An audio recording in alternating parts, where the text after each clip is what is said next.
अस्सलाम वालेकुम स्टूडेंट्स, मैं उमर ख़ान और आज हम केमिस्ट्री का लेक्चर नंबर जो है वो फोर्थ डिस्कस करेंगे। हमारा जो टॉपिक है, हमारा जो चैप्टर है वो बेसिक कंसेप्ट के हवाले से है केमिस्ट्री का। और आज के टॉपिक में जो हम लोग चीज़ें डिस्कस करेंगे वो आपके सामने हैं। सबसे पहले जो हम लोग डिस्कस करेंगे वो हमारे पास है क्वालिटेटिव एनालिसिस और क्वांटिटेटिव एनालिसिस के बारे में।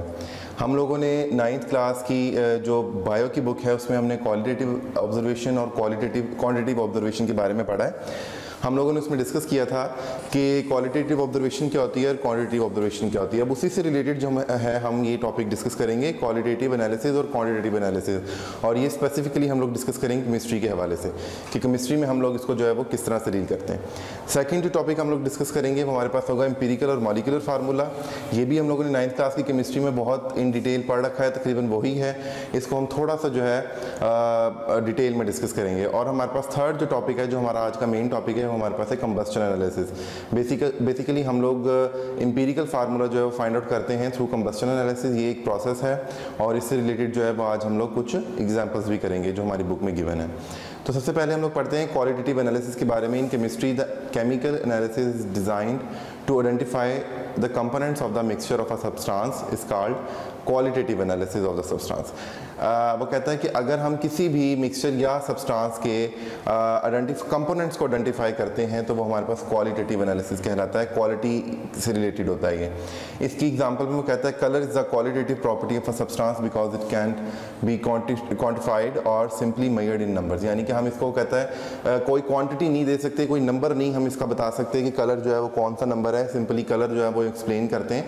तो ये किसी भी कंपाउंड की जो है वो क्वालिटेटिव एनालिसिस होता है और ये फिजिकल प्रॉपर्टी से ज़्यादातर बिलोंग करता है। हमारे पास सेकंड है जी texture of a surface, coarseness of a powder. ये होती है जी पाउडर की जो है वो कितनी वो जो है होमोजीनियस है, बेसिकली कितना पाउडर फॉर्म में है। फोर्थ है जी हमारे पास अरोमा ऑफ रिएक्शन। अरोमा होता है खुशबू, किसी भी रिएक्शन की जो खुशबू है वो क्या है। हमें पता है कि केमिकल कंपाउंड से जब हम लोग डील करते हैं तो बेसिकली हम लोग उसके अरोमा से भी डील कर रहे होते हैं साथ के साथ। फिर हमारे पास है malleability of a metal. Malleability of a metal को भी हम जो है वो कोई स्पेसिफिक नंबर नहीं दे सकते, कोई क्वांटिटी नहीं दे सकते। सिंपल हम उसको बता सकते हैं कि कितना मेलेबल और कितना डक्टाइल है। Malleability as you all know कि 9th क्लास हमने पढ़ा है लास्ट चैप्टर में कि मेलेबिलिटी और डक्टिलिटी होता है जी कि हम लोग किसी भी मेटल को प्रेस करके शीट्स में कन्वर्ट कर सकते हैं। तो ये हमारे पास मेलेबिलिटी और डक्टिलिटी जो होता है वो किसी भी मेटल को हम लोग प्रेस करके वायर्स में भी जो है वो ड्रॉ कर सकते हैं। अच्छा, क्वालिटेटिव एनालिसिस का अगर आपको आम लाइफ से इसकी एग्जांपल दी जाए तो आपके पास आप लोग कंसिडर करें से फॉर एग्जांपल कि आपके पास एक बिरयानी की प्लेट है और आप उसको देखते हैं क्वालिटेटिव एनालिसिस वाइज। तो आप लोग उसमें सबसे पहले बताएंगे उसके कंपोनेंट्स के हवाले से कि वो किस किस चीज़ से मिलकर बना है।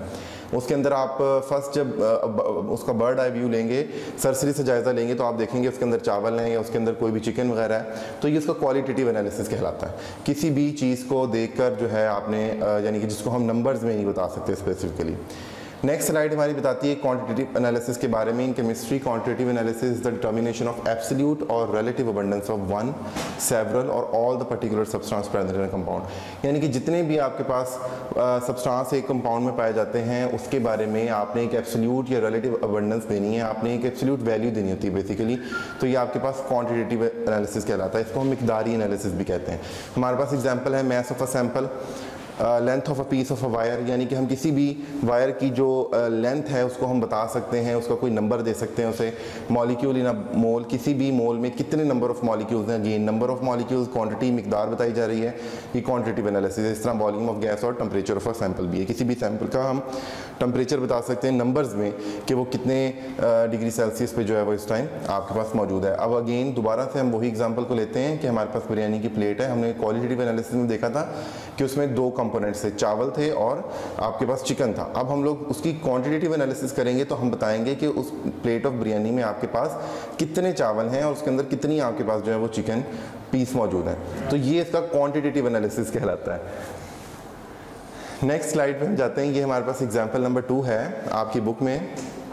इसको पढ़ते हैं। सबसे पहले वो कहता है 8.657 grams of a compound were decomposed into its element and gave 5.217 grams of carbon, 0.962 grams of hydrogen and 2.478 grams of oxygen. Calculate the percentage composition of the compound under study.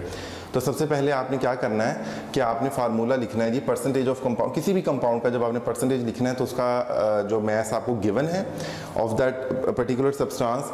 यहाँ पे जिस तरह हमारे पास पहला फार्मूला उसे explain करता हूँ कि परसेंटेज अगर आपने कार्बन की निकालनी है तो उसमें आपने मैस ऑफ कार्बन को डिवाइड करना है मैस ऑफ कंपाउंड से। मैस ऑफ कंपाउंड आपको गिवन होगा और मैस ऑफ जिसका आपने यानी कि सब्सटेंस जिसका आपने मैस फाइंड आउट करना है एलिमेंट का वो भी आपके पास गिवन होगा और इसको आप मल्टीप्लाई करेंगे 100 से। तो बेसिकली परसेंटेज ऑफ कार्बन निकाल लेंगे तो कार्बन का मैस कितना था गिवन आपके पास 5.217 ग्राम्स और आपके पास जो होल कंपाउंड का मैस था, ये कोई भी ऑर्गेनिक कंपाउंड है, इसके अंदर कार्बन भी है, ऑक्सीजन भी है और हाइड्रोजन भी है, तो ये ऑर्गेनिक कंपाउंड है, हाइड्रोकार्बन है। 5.217 grams divided by 8.657 grams multiply by 100 तो आपके पास आंसर आता है 60.28। लाइकवाइज अगर आप हाइड्रोजन की और ऑक्सीजन की परसेंटेज निकालते हैं तो वो भी इस तरह आपके पास 11.11 और 28.62 रिस्पेक्टिवली आ जाती है। अब इस आंसर से हमें क्या पता लगता है, इन आंसर से हमें पता लगता है कि आपके पास जो कंपाउंड गिवन था उसके अंदर 60 परसेंटेज हमने कैलकुलेट करनी थी ना, परसेंटेज कंपोजिशन। तो बेसिकली 60.28% आपके पास कार्बन है, किसी जो आपके पास गिवन ऑर्गेनिक कंपाउंड है उसमें 11.11% जो है वो हाइड्रोजन है, 28.62% जो है वो आपके पास ऑक्सीजन है इन द गिवन कंपाउंड। और हम लोग जो परसेंटेज ले रहे हैं यानी कि जो कंपाउंड कंसिडर कर रहे हैं वो हम लोग कर रहे हैं 100% क्योंकि इसे हम 100 से मल्टीप्लाई कर रहे हैं। अच्छा जी, नेक्स्ट स्लाइड पे मूव करते हैं। हमारे पास है एम्पिरिकल फार्मूला और मॉलिक्यूलर फार्मूला। तो बेसिकली एम्पिरिकल फार्मूला जो होता है इसकी डेफिनेशन हम लोग 9th क्लास की भी पढ़ के आ चुके हैं, थोड़ी सी मॉडिफाई की हमने definition. The empirical formula of a chemical compound is the simplest positive integer ratio of an atom of an element present in compound. किसी भी एलिमेंट में मौजूद एटम के सिंपलेस्ट पॉजिटिव इंटीजर की जो कंपोजिशन रेशियो होती है वो आपके पास एम्पिरिकल फार्मूला कहलाती है। या इसको अगर हम 9th क्लास की डेफिनेशन से दोबारा से रिकॉल करें तो आपके पास it is the simplest whole number ratio of a compound element of an atom of an element. कि आपके पास सिंपलेस्ट होल नंबर रेशियो होती है, उसको होल नंबर रेशियो को हमने रिप्लेस कर दिया पॉजिटिव इंटीजर से। एम्पिरिकल फार्मूला की कुछ examples, empirical formula of hydrogen peroxide H2O2, इसमें अगर हम होल नंबर लेते हैं रेशियो तो आपके पास जो 2 है वो कॉमन आ जाता है और उसका एम्पिरिकल फार्मूला HO बन जाता है। इसी तरह एम्पिरिकल फार्मूला ऑफ ग्लूकोज है C6H12O6, इसमें से आपके पास 6 कॉमन आता है और फार्मूला बन जाता है CH2O। लाइकवाइज इस तरह ही आपके पास बेंजीन का जो है वो एम्पिरिकल फार्मूला। सेकंड हम लोग पढ़ते हैं जी molecular formula, the formula that tells the actual number of atom present in a compound. Empirical formula जो था वो सिंपलेस्ट होल नंबर रेशियो को बताता था, जबकि जो मॉलिक्यूलर फार्मूला है वो आपके पास एक्चुअल नंबर ऑफ प्रेजेंट जो है किसी भी कंपाउंड में उसके बारे में बताता है। लाइक ग्लूकोज में आपके पास C6H12O6, तो इसमें 6 कार्बन है, 12 हाइड्रोजन है और 6 ही ऑक्सीजन है।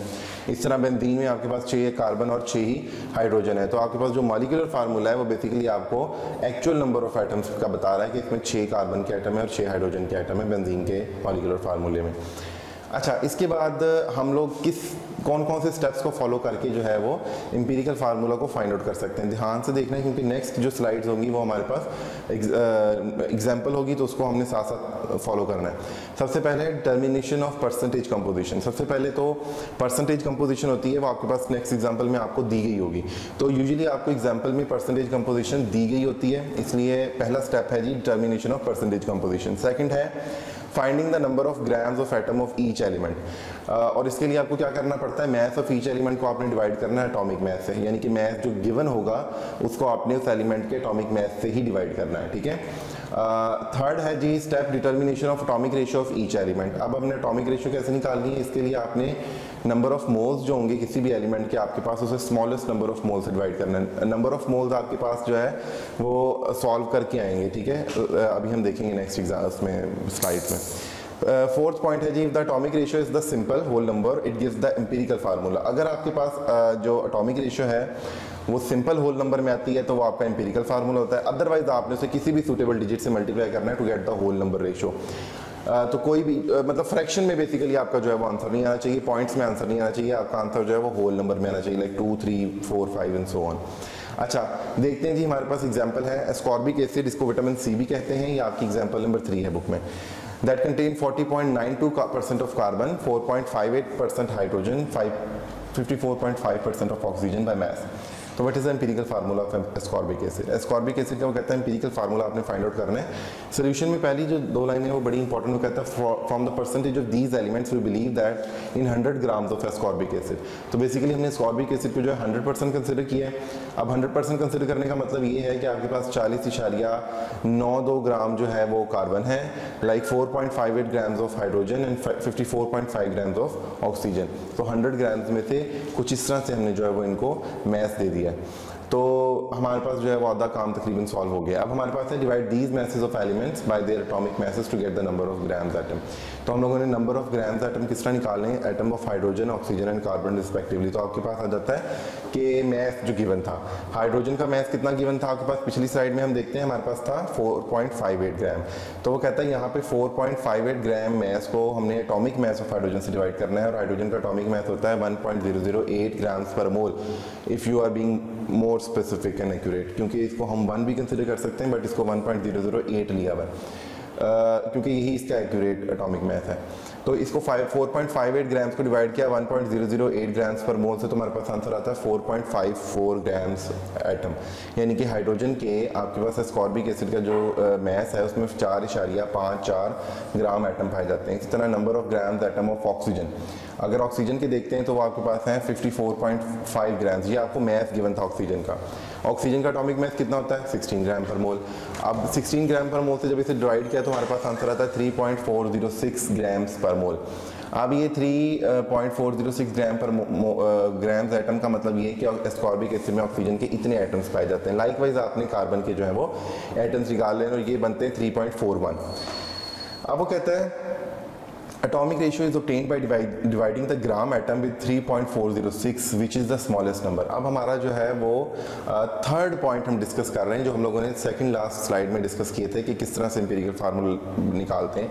तो थर्ड लास्ट जो पॉइंट था उसमें वो कहता था कि आपने जो है इसको स्मॉलेस्ट नंबर से डिवाइड करना है। अब हमारे पास 4.54, 3.406 और 3.41 में हम लोगों ने जो है वो राउंड ऑफ करके देखना है। तो हमारे पास अगर मैं आपको दिखाऊं यहाँ पे, तो ये आपके पास जो है 3.40 को आपने कंसिडर करना है और यहाँ पे 3.41 को कंसिडर करना है। तो 3.40 जो है वो आपके पास स्मॉलेस्ट वैल्यू आती है और 3.41 जो है वो उससे बड़ी वैल्यू है। तो इस पूरी इसको और इस तीनों वैल्यूज़ को हमने डिवाइड करना है 3.406 से। जब इसको हम डिवाइड करेंगे इससे तो हमारे पास एक रेशो आ जाती है, वो आपके पास आ जाती है 1:1.33:1। अब ये हमारे पास कार्बन, हाइड्रोजन और ऑक्सीजन रिस्पेक्टिवली तीनों की जो है वो आ गई है परसेंटेज। अच्छा खैर, इसको अब हम लोगों ने फोर्थ और लास्ट पॉइंट इसका है जी कि इसको एक होल नंबर से मल्टीप्लाई करना है ताकि हमारा जो है वो किसी भी एक इंटीजर से मल्टीप्लाई करना है ताकि होल नंबर में हमारे पास आंसर आए। तो हमारे पास 3 से इसको मल्टीप्लाई कर देते हैं। 3 से मल्टीप्लाई करने से हमारे पास एग्जैक्ट जो है वो आपके पास आंसर आ जाता है होल नंबर में, 3:4:1। तो स्कॉर्बिक एसिड का वो इस तरह कहता है फार्मूला बन जाता है 3C3H4O3। ये स्कॉर्बिक एसिड है विच इज़ विटामिन सी और ये इसका फार्मूला है। अच्छा, कंबस्शन एनालिसिस क्या है जी? आज का main topic combustion analysis is the method used in both organic chemistry and analytical chemistry. Analytical chemistry में एनालिसिस किया जाता है सैंपल्स का और इसलिए उसमें इस्तेमाल करते हैं, और ऑर्गेनिक केमिस्ट्री में इसलिए करते हैं क्योंकि इसमें ऑर्गेनिक कंपाउंड इस्तेमाल किए जाते हैं, बेसिकली उनको एनालाइज किया जाता है to determine the elements composition. Element की composition more precisely empirical formula ज़्यादातर हम फाइंड आउट करते हैं, और एलिमेंट कंपोजिशन यानी कि वो किस किस एलिमेंट से मिलकर बना है और उसकी क्या कंपोजिशन है। Of a pure organic compound bye combusting the sample under the conditions where the resulting combustion products can be quantitatively analyzed। ठीक है, जिसको हम बाद में जो रिजल्ट आते हैं उसको हम एनालाइज करते हैं। चलें, ये हमारे पास एक स्लाइड है जिससे हम लोगों ने समझ लेना सारा कि हम लोग बेसिकली क्या कर रहे हैं। तो कंबस्शन एनालिसिस में क्या होता है कि आपके पास सबसे पहले कंबस्शन ट्यूब होती है। कंबस्शन ट्यूब ये 4 कंपोनेंट्स पर मुश्तमिल आपके पास जो है वो एक प्रोसीजर है। कंबस्शन ट्यूब के अंदर आप लोगों ने कोई भी जो है सैंपल रखना है, ऑर्गेनिक कंपाउंड होना चाहिए। ऑर्गेनिक कंपाउंड होता है कार्बन, हाइड्रोजन के कोवलेंट कंपाउंड्स होते हैं। अब इसके अंदर कार्बन भी है, हाइड्रोजन भी है और ऑक्सीजन भी है। तो ये एक ऑर्गेनिक कंपाउंड है और ऑर्गेनिक कंपाउंड को हमने ऑक्सीजन की मौजूदगी में इसको हमने बर्न करना है, यानी कि इसको हमने जलाना है। अब इसको जब कंबस्शन हो रही होती है तो आपके पास जो है ऑब्वियसली ऑर्गेनिक कंपाउंड जो है वो धुआं पैदा करता है। जो धुआं पैदा करता है अब आपके पास जो है वो यहाँ से मूव करता है सेकंड चैम्बर में। अब यहाँ सेकंड चैम्बर में ये आपके पास मैग्नीशियम परक्लोरेट का चैम्बर है, इसके अंदर आपके पास वाटर अब्जॉर्ब होता है। ये जितना भी आपके पास वो जो कंबस्टन के बाद आपके पास जो चीज़ आ रही है वो इस चैम्बर में से जो आपके पास वाटर है उस धुएं में या उस आपके पास स्मोक में वो आपके पास सारे का सारा यहाँ पर अब्जॉर्ब हो जाएगा। उसके बाद जो आपके पास रिमेनिंग होगा वो जाएगा जी थर्ड चैम्बर में। यहाँ पे आपके पास 50% KOH है मौजूद, जो कि KOH जो है वो कार्बन डाइऑक्साइड गैस को अब्जॉर्ब कर लेता है। अब आपके पास जो माइनर गैसेज रह जाती हैं, जो दूसरी गैसेज होती हैं बहुत कम मिकदार में रह जाती हैं ट्रेसेस की मौजूदगी तरह, वो आपके पास जो है वो अगले चैम्बर्स में अब्जॉर्ब हो जाती हैं। अब होता क्या है, फॉलोइंग फार्मूलाज जो हैं वो इस्तेमाल किए जाते हैं हम कार्बन, हाइड्रोजन और ऑक्सीजन की परसेंटेज को निकालने के लिए। कार्बन की परसेंटेज निकालने के लिए वो कहता है कि मैस ऑफ कार्बन डाइऑक्साइड, यानी कि जो आपके पास मैस था जो आपने हासिल किया किसी भी ऑर्गेनिक कंपाउंड को जला के, over mass of organic compound, यानी कि जो ऑर्गेनिक कंपाउंड का मैस था इसको मल्टीप्लाई करना है 12 से, which is the atomic mass of carbon, divided by 44। 44 आपके पास क्या है, कार्बन डाइऑक्साइड का मॉलिक्यूलर मैस। कार्बन का 12 होता है, ऑक्सीजन का जो है वो आपके पास 16 होता है, और जो है 16 मल्टीप्लाई बाई 2 यहाँ पे CO2 है, तो इसलिए जो है वो कुल मिला के हो गया 44 मल्टीप्लाई बाई 100। ठीक है, लाइकवाइज फार्मूला आपने रिपीट करना है हाइड्रोजन के लिए, मैस ऑफ वाटर मॉलिक्यूल, जो कि आप लोगों ने इसके हम देखते हैं फर्स्ट चैम्बर में जो था वो अब्जॉर्ब किया था। तो वो जो आपके पास था मैस ऑफ वाटर मॉलिक्यूल कितना आया, उसको डिवाइड करना है मैस ऑफ ऑर्गेनिक कंपाउंड। ये मैस ऑफ ऑर्गेनिक कंपाउंड आपको गिवन होगा किसी भी एग्जाम्पल में, मल्टीप्लाई करना है इसे 2.016। 2.016 क्या है जी, हाइड्रोजन का आपके पास है जी मैस। तो हाइड्रोजन का मैस होता है 1.008। यहाँ पे हाइड्रोजन का मॉलिक्यूल का जिक्र कर रहे हैं, H2 का जिक्र कर रहे हैं, तो आपके पास बन जाएगा 2.016 डिवाइडेड बाई 18 ग्राम पर मोल आपके पास होता है जी वाटर का मॉलिक्यूलर मैस। तो ये आपके पास मल्टीप्लाई बाय 100। अब जो परसेंटेज ऑफ ऑक्सीजन है ये डिफरेंट मेथड से हम लोगों ने फाइंड आउट करनी है।